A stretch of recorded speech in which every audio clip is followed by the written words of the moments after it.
máa tún forí balẹ̀ máa kí torí pé ṣe ọwọ́ rẹ̀ bá kíkí òṣùbà mi fọ́nà olóríkì táwọn ayé ń kì láwọn oríkì tó bára mọ́kàkì ṣùgbọ́n lẹ́kọ̀ọ́ ìpínlẹ̀ máa kì tàbá kábọ̀ lẹ́la fáríkì àwọn òṣùbà mi lè fẹ́ra kì ní iṣẹ́ ìkúlẹ̀ fáríkì mo ṣe tó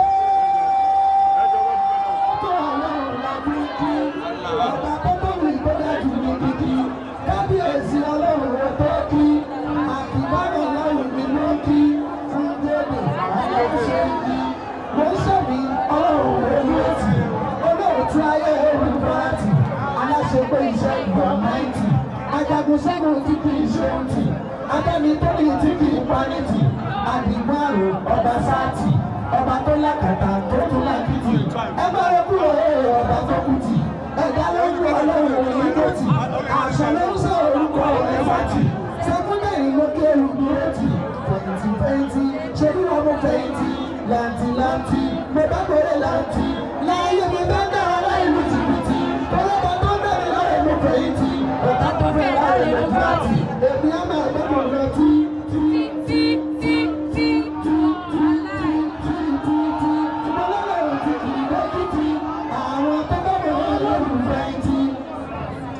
Gbogbo ẹni títí tóbi ọlọ́wọ́ bá rújú lọ́dọ̀ ẹ̀ tó mọ̀ bọ́lá lè sọ ǹda tó wù lásìkò tó wù kó ṣe títóbi ọlọ́run.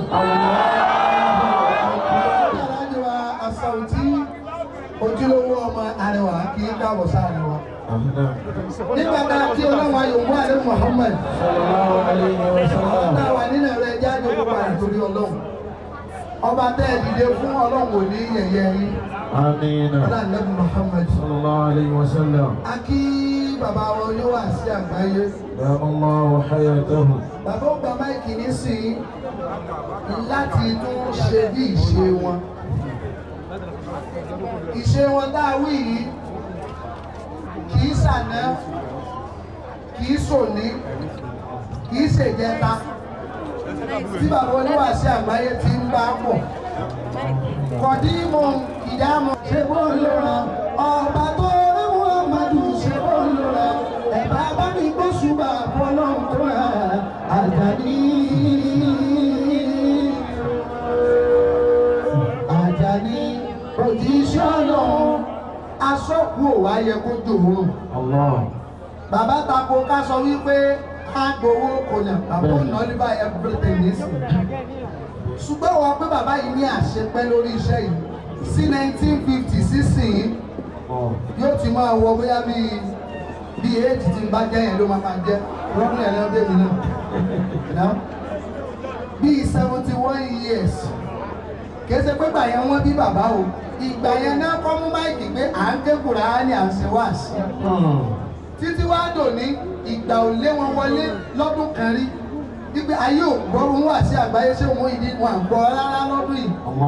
Bàbá mo fi àṣepẹ́ yín mo fi tọrọ lọ́dọ̀ Ọlọ́run. Mo fi àlàáfíà tọ́lọ̀ ń ṣe fún yín mo fi tọrọ lọ́dọ̀ Ọlọ́run.